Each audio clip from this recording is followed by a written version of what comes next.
Hi guys, இந்த வீடியோவில் one பீஸோட எபிசோட் 17 தான் பார்க்க போகிறோம். வாங்க வீடியோக்குள்ள போகலாம். எபிசோட் ஸ்டார்டிங்லேயே கூறுவா தான் கட்டுறாங்க. அவன் ஃபுசிபுட் மேனுவேரை போட்டு எல்லாத்தையும் கொண்டுட்டு இருப்பான்ல லாஸ்ட் எபிசோடில். இதெல்லாம் பார்த்துட்டு லூஃபி வந்து ரொம்ப கடுப்பாயிருவான். என்னடா அவன் குரூம்மேட்டே கொண்டுட்டு இருக்கான்னு சொல்லிட்டு இவனை சும்மா விடக்கூடாது, இதோட இவனோட இதையும் முடிச்சிடணும் அப்படின்னு சொல்லி பார்த்துட்டு இருப்பான். அந்த டைம் வந்து லூஃபி அட்டாக் பண்ண வருவான். லூஃபி வந்து அப்படியே டார்ச் பண்ணிடுவான். அதுக்கப்புறமேட்டு நீ என்ன டயர்ட் ஆகிட்டியா அப்படின்னு சொல்லி லூஃபி கேட்பானா. அப்போ அவன் சொல்லுவான், நான் என்ன டயர்டே ஆகலடா, இப்போதான்டா வந்து பிளேயா பண்ண போறேன் அப்படின்னு சொல்லிக்கிட்டு இருப்பானா. இது எல்லாத்தையும் கேட்டுட்டு இதோட உன் கதை முடிஞ்சிட்டா அப்படின்னு சொல்லி லூஃபியும் வந்து சொல்லிக்கிட்டு இருப்பான். சரி அதையும் பார்த்தலன்னு ஃபுசிபுட் மேனுவர்னு சொல்லிட்டு திருப்பி டான்ஸ் ஆட ஆரம்பிச்சிருவான். லூஃபி பாப்பான், எங்க இருக்கானே தெரியாது அவனுக்கு. அவன் வந்து பிடிக்க ட்ரை பண்ணுவான், ஆனால் அதுலேருந்து எஸ்கேப் ஆகிட்டே இருப்பான். கடைசியா வந்து ஒரு அட்டாக்ல வந்து மாட்டிப்பான், லூஃபியோட அட்டாக்ல. அதுக்கப்புறமேட்டு அவன் மேலே ஏறி உட்காந்து அவன் டைட்டா பிடிச்சிப்பான். டே என்னை விட்றா விட்றான்னு சொல்லிக்கிட்டே இருப்பான். லூஃபி விடுற மாதிரியே தெரியாது. அதுக்கப்புறமேட்டு அவன் குரூம்மேட் எல்லாம் பார்த்துட்டு, டே இவன் வந்து கூறவே பிடிச்சி வச்சிருக்கான்டா நம்ம கேப்டனையே அப்படின்னு சொல்லிட்டு இருப்பாங்க. இந்த சைடு வந்து அப்படியே ஜாங்கோவை காட்டுவாங்க. ஜாங்கோ வந்து உன்னை கொல்ல போறான் அப்படின்னு சொல்லிட்டு அவன் அந்த ஸ்ட்ரிங்கை வச்சு வெட்ட வருவான். அந்த டைம் வந்து அந்த 3 பசங்க வந்து அதை குத்தி கத்தி வச்சிருப்பாங்க, அதை வச்சு பின்னாடி குத்திடுவாங்க. அவன் வழியில கத்திக்கிட்டு அவங்களை எத்தி உதைப்பான். அதோட அவங்களே கீழே வந்துடுவாங்க. ஜோரோ வந்து ஒரு கிளை இருக்கும், அதை கரெக்டாக வெட்டுவான். எதுக்கு வெட்டான்னு பார்த்தா பின்னாடி வந்து உசோப் வந்து நின்றுட்டு அவன் வந்து ஸ்னைப்பர் ஷாட் பண்ண ட்ரை பண்ணிட்டு இருப்பான். கரெக்டாக வந்து ஸ்னைப்பருக்கு வந்து எய்ம் கரெக்டாக கிடச்சிட்டுறா அப்படின்னு சொல்லி கரெக்டாக இழுத்து அடிக்க நிற்பான். அப்புறமேட்டு லூஃபியை கட்டுவாங்க. அந்த கூரோட டீம்மேட்லாம் இருப்பாங்கல்ல, க்ரூமேட்லாம், அவங்கலாம் வந்து லூஃபி ஜெயிச்சிரு, நீ தான் ஜெயிக்கணும் அப்படின்னு சொல்லி இருப்பாங்க. அவன் கிட்டக்கு வந்து என்னடா உங்க கேப்டனுக்கு சப்போர்ட் பண்ணாம எனக்கு சப்போர்ட் பண்றீங்க அப்படின்னு சொல்லி கழுத்து எழுத்து நீட்டு காட்டுவானா. அதோட நெக்ஸ்ட் எபிசோட் வந்து உசப் கிட்ட போது உசப் வந்து ஸ்னைப்பர் ஷாட் வச்சிருப்பான்ல, அவன் வந்து ஒரு அட்டாக் ஒன்று யூஸ் பண்ணுவான், எக்ஸ்ப்ளோஷன் பேர் அப்படின்னு சொல்லிட்டு. அதுல வந்து அவன் தெரிச்சிருவான். இந்த சைடு வந்து ஹெட் பைட் அப்படின்னு சொல்லிட்டு லூஃபியும் வந்து ஒரு அட்டாக் யூஸ் பண்ணுவான் கூரோ மேல. கூரோட தலையில கரெக்டா அடிக்கும். அவன் வந்து அப்படியே மல்லாந்துருவான். கூரோவே அடிச்சுட்டான்டா அப்படின்னு சொல்லி அவர் சைடு வந்து ஷாக்கா பார்த்துட்டு இருப்பாங்க. ஆனா கூரோவால எந்திரிச்சு நகர கூட முடியாது. இதெல்லாம் தான் அவங்க க்ரூமேட் பார்த்துட்டு கூரை வந்து எந்திரிக்கவே முடியாம அப்படியே படுத்தே இருப்பான். அவங்க க்ரூமேட்லாம் வந்து டே மெரைனாலே தோக்கடிக்க முடியாது, இவன் சிங்கிளா இருந்து நம்ம கூரை வந்து தோக்கடிச்சிட்டான்டா அப்படின்னு சொல்லி பார்த்துட்டு இருப்பாங்களா. அப்ப வந்து லூஃபி சொல்லுவான், நான் தான்டா லூஃபி, மங்கி டி லூஃபி அப்படின்னு சொல்லிட்டு இருப்பான். நான் தான் கிங் ஆஃப் த பைரட் ஆக போறேன் அப்படின்னு சொல்லியிருப்பான். டே என்னடா அவன் இப்பெல்லாம் பேசிட்டு இருக்கான் அப்படின்னா, லைஃப்ல வந்து என் பேரை நீங்க எப்போதுமே மறக்க மாட்டீங்கடா, நான் தான் வந்து மங்கி டி லூஃபி, திருப்பி சொல்றேன் அப்படின்னு சொல்லிக்கிட்டு இருப்பான். அதுக்கப்புறமேட்டு கூரை வந்து அப்படியே தூக்குவான். தூக்கி இந்தாங்கடா உங்க கேப்டனை நீங்களே எடுத்துட்டு போங்கடா அப்படின்னு சொல்லி அவங்க மேலே தூக்கி போட்டுருவான். அவங்க தலை தெரிச்சு ஓட ஆரம்பிச்சிருவாங்க, இனிமேல் வந்து இந்த சைடே வரக்கூடாது அப்படின்னு சொல்லிட்டு. அப்புறம் நாமியை கட்டுவாங்க. நாமி வந்து லூஃபிக்கு பக்கத்துல வருவான். அதோட லூஃபி வந்து டயர்ல அப்படியே சாஞ்சிருவான். அப்ப நாமே சொல்லுவான், நீ டயர்டா இருப்பேன்னு தெரியும், ஆனா இந்த அளவுக்குலாம் எனக்கு தெரியாது அப்படின்னு சொல்லிட்டு இருப்பான்.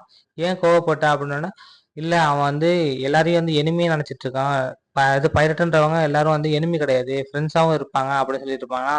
அப்ப வந்து நாமே வந்து சொல்லுவா, இல்ல இதுலயே வந்து சில பேர் வந்து செல்ஃபிஷா இருப்பாங்க அப்படின்னு சொல்லிட்டு இருப்பா. அதுக்கப்புறமேட்டு லூஃபி வந்து பசிக்குது நாமி எனக்கு அப்படின்னு சொல்லிட்டு இருப்பாளா. என்னடா உடம்பு வந்து வீக்கா இருக்குன்னு சொல்லுவான்னு பார்த்தா பசிக்குதுன்னு சொல்லிட்டு இருக்கேன்னு சொல்லிட்டு அவன் அடிக்க ஆரம்பிச்சிருவான். இந்த சைடு வந்து ஜோரோ கட்டுவாங்க. ஜோரோ வந்து கிட்டக்க போவான்.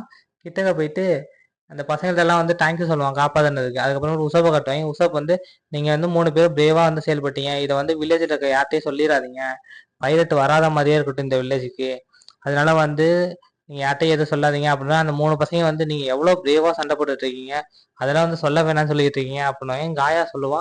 இதை வந்து சொன்னா வந்து மக்கள் எல்லாரும் நம்புவாங்க அப்படின்னு சொல்லிட்டு. இல்ல தெரியாது, தெரியாதாவே இருந்துட்டு போட்டோம், நம்ம வந்து சொல்றோன்ற பேர்ல வந்து அவங்கள கஷ்டப்படுத்திடக்கூடாது, வில்லேஜுக்கு யாரும் வந்து பைரட்ஸ் வரல, யாருக்கும் எதுவும் ஆகலை, எல்லாரும் நல்லா இருக்காங்க, ஓகேவா அப்படின்னு சொல்லிட்டு இருப்பாங்க. சரி ஓகே கேப்டன் சொல்லிட்டு அந்த 3 பசங்களும் சொல்லிட்டு இருப்பாங்க. காயாவும் சரி ஓகே இதையே வந்து மெயின்டைன் பண்ணிக்கலாம் அப்படின்னு சொல்லிட்டு இருப்பாங்களா. அப்புறமேட்டு ஊர் மக்கள் எல்லாரையும் காட்டிட்டு இருப்பாங்க. என்னடா இன்னும் உசோப் வந்து கத்திட்டு வருவானே, பைரட் வராங்க பைரட் வராங்க, இன்னும் அவனை காணோம் அப்படின்னு சொல்லி பார்த்துட்டு இருப்பாங்க. ஏன்னா அவனை அடிக்கிறதுக்கு அவனை துரத்துருக்குன்னு சொல்லிட்டு. ஆனா அந்த அளவுக்கு வந்து ஊர் மக்களும் அவன் மேல பாசம் வச்சிருப்பாங்க. அதனாலதான் டைம் ஆயிடுச்சு இன்னும் வரலையே, அவனுக்கு என்ன ஆச்சுன்னு சொல்லி யோசிச்சு பேசிட்டு இருப்பாங்க. அப்படியே வந்து உசோப் வந்து லூஃபி நாமி ஜோரோ கிட்ட வந்து தேங்க்ஸ் சொல்லிக்கிட்டு இருப்பான். உங்களால தான் வந்து எங்க சிட்டி வந்து காப்பாத்தணும் அப்படின்னு சொல்லிட்டு. நாமி வந்து எனக்கு என்னோட இப்போ இது கிஃப்ட் கிடைச்சிட்றா அப்படின்னு சொல்லி பார்த்துட்டு இருப்பா. அதுக்கப்புறமேட்டு உசப்ட் வந்து சொல்லுவாங்க, நீ வந்து எங்களுக்கு ஹெல்ப் பண்ணனாலதான் நாங்க வந்து இதை பண்ண முடிஞ்சு, இல்லாட்டா நாங்க பண்ணிருக்க முடியாது அப்படின்னு சொல்லி லூஃபி சொல்லிட்டு இருப்பான். அப்புறமேட்டு அந்த சின்ன பசங்களை கூப்பிட்டு வச்சு அவன் வந்து குரூ மீட்டிங் போட்டுட்டு இருப்பான். டேய் இதோட வந்து நம்ம வந்து டிஸ்பண்ட் ஆக போறோம் அப்படின்னு சொல்லிட்டு இருப்பான். என்ன கேப்டன் சொல்றீங்க, டிஸ்பண்ட் ஆக போறோமா அப்படின்னு சொல்லிட்டு. ஆமா நான் வந்து என் லைஃபை பார்க்க போறேன், நீங்க வந்து உங்க லைஃபை பார்க்கணும் சரியா அப்படின்னு சொல்லிட்டு இருப்பேன். இல்ல கேப்டன் அப்படின்னு சொல்லி பேசிட்டு இருப்பாங்க. அதுக்கப்புறமே நம்ம ஒரு 5 வருஷத்துக்கு முன்னாடி வந்து இங்க ஜாயின் பண்ணோம், ஞாபகம் இருக்குது அவனுக்கு அப்படி சொல்லி எல்லாத்தையும் கேட்டுட்டு இருப்பாங்க. என்ன கேப்டன் இப்படிலாம் சொல்றீங்க, இதெல்லாம் வந்து நியாயமே இல்லை அப்படின்னு சொல்லிட்டு இருப்பாங்க. அதுக்கப்புறம் உசப் சொல்லுவான், ஆமா நான் வந்து கடலுக்கு போறேன், உண்மையான பைலட் ஆக போறேன் எங்க அப்பாவை மாதிரியே, பிரேவான பைலட்டா இருக்க போறேன், உங்களுக்கு வந்து நிறைய நியூஸஸ்லாம் வரும் பாருங்க அப்படி சொல்லிட்டு இருப்பான். என்ன கேப்டன் சொல்றீங்க, அப்படிலாம் சொல்லாதீங்க, எங்களை விட்டுட்டு போவாதீங்க அப்படின்னு சொல்லிட்டு இருப்பாங்க. உசோப் கேப்டன்ற வந்து இந்த உசப் குருன்றது என்ன ஆகும் அப்படின்னு சொல்லி கேட்டுட்டு இருப்பாங்களா. அதுக்கப்புறமேட்டு உசப்புன்றது இதோட முடிய போகுது, இனிமேல் வந்து நான் எனக்குன்னு ஒரு பைலட் வந்து ஆரம்பிச்சு நான் வந்து கடலுக்கு போயிட்டு நான் வந்து சர்வே பண்ண போறேன். அது மாதிரி உங்களோட ட்ரீம் எல்லாத்தையும் நீங்க வந்து ஃபுல்ஃபில் பண்ணுங்க, ஓகேவா? யாருக்காகவும் எதையும் விட்டு கொடுக்காதீங்க அப்படின்னு சொன்னது. அப்புறமேட்டு பழசெல்லாம் யோசிச்சு பார்த்துருப்போம் உசப். அந்த உசப் கேப்டன் அப்படின்னு சொல்லிட்டு பைரட்னு சொல்லி ஒன்று ஆரம்பிச்சிருப்போம். அதுல வந்து இந்த 3 பசங்க தான் வந்து நாங்களும் வந்து இதுல ஜாயின் பண்ணிக்கிறோம் அப்படின்னு சொல்லுவாங்களா. சரி ஓகே ஜாயின் பண்ணிக்காங்க, ஆனா நான் ரொம்ப பெரிய ஆளு அப்படி இப்படின்னு சொல்லிக்கிட்டு இருப்போம் உசோப்பு. அதெல்லாம் நீங்க கேட்டு அதெல்லாம் அப்படி சொல்லக்கூடாது, பொய்க்காரன் என்ன சொல்லிக்க அப்படின்னோடனே, டேய் என்னடா இனிமேல் நீங்களும் இந்த குரூல தான் இருப்பீங்க, ஸோ அதனால நான் சொல்றதை கேட்டுதான் ஆகணும் அப்படின்னு சொல்லி உசப் சொல்லிட்டு இருப்பான்.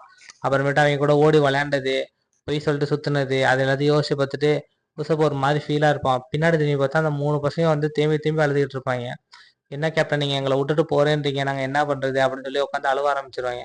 உசப் வந்து அதெல்லாம் ஒன்றும் இல்லை, எல்லாம் சரியாயிரும், உங்களோட ட்ரீம்லாம் என்னென்ன சொல்லுங்க அப்படின்னு சொல்லி கேட்டுட்டு இருப்பான் உசோப்பு. உசோப் பைரட் வந்து முடிய போதில்லை, ஸோ அதனால உங்க ட்ரீமை சொன்னாதான் எனக்கு வந்து சாட்டிஸ்ஃபையா இருக்கும் அப்படின்னோடனே ஒருத்தன் சொல்லுவான், நான் வந்து பப் வைக்க போறேன், நான் வந்து கார்பெண்டர் ஆக போறேன், நான் வந்து ஒரு ரைட்டர் ஆக போறேன் அப்படின்னு சொல்லிட்டு இருப்பான். சரி ஓகே அப்படின்னு சொல்லி உசப் திரும்பி பார்ப்பான், எல்லாரோட கண்ணிலையும் தண்ணி ஊத்த ஆரம்பிச்சிடும். அதை பார்த்துட்டு உசப் ஒரு சைடு அழுவ ஆரம்பிச்சிடும். டேய் என்னடா நடக்குதுங்க அப்படின்னு சொல்லிட்டு. அப்புறமேட்டு ஜோரோ லூஃபி நாமியா காட்டுவாங்க, அவங்க வந்து சாப்பிட்டுட்டு இருப்பாங்க. சாப்பிட்டு முடிச்சாச்சு, நம்ம வந்து நெக்ஸ்ட் வந்து குரூவை ஆரம்பிச்சு கிளம்புவோமா அப்படின்னு சொல்லி பார்த்துட்டு இருப்பாங்க. அந்த டைம் வந்து காயா வருவா. காயா வந்தாலும் லூஃபி பார்த்துட்டு ஹை காயா அப்படின்னு சொல்லுவாங்க. நாமிலாம் எல்லாரும் கேட்பாங்க எப்படி இருக்கீங்க, உங்களுக்கு ஓகே தானே அப்படின்னு சொல்லிட்டு. ஆமா எங்க அப்பா செத்ததுக்கு அப்புறம் தான் வந்து எனக்கு இந்த மாதிரி டிசீஸ்லாம் வர ஆரம்பிச்சிச்சு, அது வந்து என்னோட பிரெயின்ல வருது, ஸோ அதனால வந்து உசோப் வந்து பேசி பேசி இல்லை இப்போ வந்து நான் ரொம்ப ஸ்ட்ரென்த் ஆயிட்டேன், இப்போ எல்லாமே ஓகேவா இருக்கு அப்படின்னு சொல்லிட்டு இருப்பேன். நீ எங்க சிட்டியை காப்பாத்துறதுக்காக உங்களுக்காக ஒரு ட்ரீட் ஒன்று வைக்கிறேன், அது ஒரு சின்ன gift தான், அதை மட்டும் நீங்க வாங்கிக்கோங்க சரிங்களா அப்படின்னு சொல்லிட்டு இருப்பானா.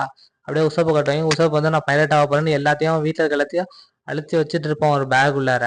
அப்புறமேட்டு அவன் வீட்டுக்கு வந்து பாய் சொல்லணும், இந்த சிட்டிக்கு பாய் சொல்லணும்னு சொல்லிட்டு இருப்பானா. அதோட வெளில வரும், அந்த பேக் வெளியிலயே வராது.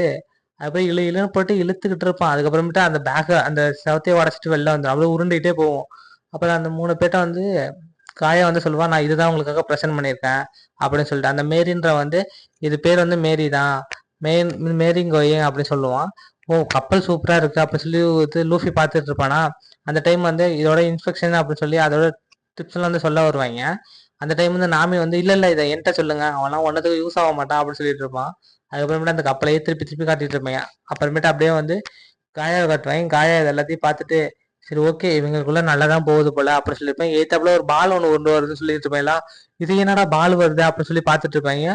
நான் ஜோராவும் லூஃபியும் மட்டும் காலெல்லாம் அப்படியே சாப்பிடுவாங்க. யாருன்னு பார்த்தா உசோப்பு, அவன் மூஞ்சிலே காலை வச்சு நிறுத்தி வச்சிருப்பாங்க. என்னடா இது, ஏன்டா இப்படி பண்றீங்க, என்னை விடுங்கடா அப்படின்னு சொல்லிட்டு இருப்பான். நான் வந்து பைரட் ஆக போறேன் தனியா அப்படின்னு சொல்லி காயாட சொல்லிட்டு இருப்பான். சரி ஓகே பார்த்து போயிட்டு வா, நான் எப்போதும் தடுக்க மாட்டேன், ஏன்னா இது வந்து உனக்கான லைஃப் தானே, நீ போயிட்டு வந்து எனக்கு நிறைய கதை சொல்லு அப்படின்னு சொல்லி காயா சொல்லிட்டு இருப்பான்.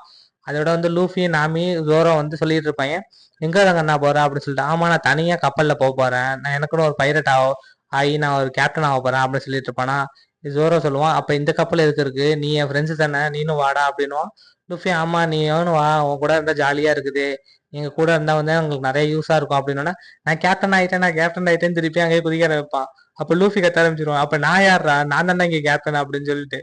அதுக்கப்புறமேட்டு காயா சொல்லுவா, சரி ஓகே சேஃபா போயிட்டு வாங்க, உங்க சேஃப் ஜெயினி அப்படின்னு சொல்லிட்டு இருப்பா. அப்புறமேட்டு மேரிங் கோயிங் வந்து அப்படியே போயிட்டு இருக்கும். இதெல்லாம் சின்ன பசங்க பார்த்துட்டு அது ஒரு சைடு ஃபீல் பண்ணுவாங்க, நம்ம கேப்டன் நம்மளை விட்டுட்டு போறாரு அப்படின்னு சொல்லிட்டு. அப்புறமேட்டு காயா கட்டுவாங்க. காயா தனியா உட்காந்து அந்த போட்டு போறதை பார்த்துட்டு இருப்பா. அப்ப மேரின்ற வந்து எனக்கு ஒரு கதை தெரியும், நான் வேணா சொல்லட்டா அப்படின்னு சொல்லிட்டு இருப்பா. சின்ன வயசுல வந்து உசோப் வந்து எப்படிலாம் இருந்தான் அப்படின்ற கதை தான் அப்படின்னு சொல்லுவான். அப்படியா சொல்லுங்க கேட்பான் அப்படின்னு சொல்லிட்டு இருப்பான். சின்ன வயசுல வந்து அவன் தான் வந்து ஃபர்ஸ்ட் டைம் வந்து பொய் சொல்ல ஆரம்பிச்சான். எதுக்காக அப்படின்னா அவங்க அம்மா உடம்பு சொல்லாம இருப்பாங்க, அவங்க அம்மா காட்டி தான் வந்து இது பைரட்ஸ் வராங்க, அப்பா வராங்க அப்படின்னு சொல்லிட்டு இருப்பான். அதுக்கப்புறமேட்டு அவங்க அம்மா வந்து ஒரு நாள் வந்து இறந்துட்டாங்க. அதனால வந்து அவன் வந்து இதையே வந்து கண்டினியூ பண்ணியிருந்தான், அப்பா ஒரு நாள் வருவாங்க, அப்பா கூட நம்ம போவோம் அப்படின்னு சொல்லிட்டு. அம்மா சொன்ன வார்த்தை வந்து அவனுக்கு நல்லா ஞாபகம் இருக்கு, அப்பா மாதிரி ஒரு பைரட்டாவே அப்பா மாதிரியே நீ இரு, அதுதான் வந்து நல்ல லைஃப் அப்படின்னு சொல்லியிருந்தது எல்லாமே ஞாபகப்படுத்தி பார்ப்பான். அதோட தான் அவங்க அம்மா இறந்துருப்பாங்க. அதனாலதான் அவங்க அப்பா மாதிரி ஆகணும், அப்பா மாதிரி ஆகணும்னு சொல்லிட்டு பைரட் ஆகணும்னு சொல்லிட்டு அதோட ஆசையோட இருந்தான். அதனாலதான் இன்ன வரைக்கும் வந்து அதே ஆசையோட அப்படியே போயிட்டு இருக்கிறான் அப்படின்னு சொல்லி மேரி வந்து சொல்லிட்டு இருப்பான் காயா கிட்ட. ஓ அப்படியா, ஆனா வந்து என் லைஃபும் அவன் லைஃபும் மேக்ஸிமம் ஒரே மாதிரி தான் இருக்கு, அதனால தான் வந்து அவன் ஊர் ஃபுல்லாக வந்து பைரட் வராங்கன்னு சொல்லி இன்னமும் வந்து கத்திட்டு இருந்தானா. சரி ஓகே, இனிமேல் வந்து நீங்களும் வந்து நல்ல குணமாயிட்டீங்க மேடம் அப்படி சொல்லுவான். ஆமாம், இது எல்லாத்துக்கும் உசோப் தான் நன்றி சொல்லணும். அவன் மட்டும் வந்து என்னை வந்து எப்படி ஹீல் பண்ணலைன்னா எனக்கு எதுவுமே நடந்திருக்காது, எனக்கு எதுவும் தெரிஞ்சிருக்காது. பட் இனிமேல் என் லைஃப்பை நானே பார்த்துப்பேன் அப்படின்னு சொல்லிட்டு உசோப்பை பார்த்துட்டு இருப்பாங்க. அதோட காயா பார்த்து சிரிச்சுட்டு சரி ஓகே நம்ம வந்து நம்ம லைஃப்பை பார்க்கலாம் அப்படின்னு சொல்லிட்டு அவன் எந்திரிச்சு கிளம்ப போவான். இந்த சைடு வந்து புது ரூம்மேட்டு புதுசாக வந்து இது புதுசாக போட்டு எல்லாமே கிடச்சிருக்கு அப்படின்னு சொல்லி அவங்க பார்ட்டி பண்ணிட்டு இருப்பாங்க. ஜோரோ, நாமி, லூஃபி, உசோப் எல்லாருமே. ஃபியூச்சரில் நிறைய ரூம்மேட் வருவாங்க அப்படின்னு சொல்லிட்டோம். அப்புறமேட்டு சின்ன பசங்க கட்டுவாங்க, ஏதோ பேசிட்டு இருப்பாங்க. என்ன பேசுறாங்கன்னு பார்த்தா அந்த உசோப் வந்து பைலட் வராங்க சொல்லி கத்திட்டு ஓடி இருப்பாங்கல்ல. அதே மாதிரி இனிமேல் வந்து சிட்டியை வந்து நம்ம தான் வந்து ஹாப்பியாக பார்த்துக்கணும் அப்படின்னு சொல்லிட்டு இவங்க 3 பேர் நின்று பேசிட்டு இருப்பாங்க. இதை பண்ணி தான் ஆகணுமா அப்படின்னு ஒரு சைடு, அப்புறமேட்டு பண்ணுவோம் அப்படின்னு சொல்லிட்டு கத்த ஆரம்பிச்சிருவாங்க, பைரட் வராங்கன்ட்டு. காயாவும் மேரியும் திருப்பி பேசுகிற மாதிரி காட்டுவாங்க. இதோட இந்த எபிசோட முடியுது கேஸ். பாய், நெக்ஸ்ட் எபிசோடில் பார்க்கலாம்.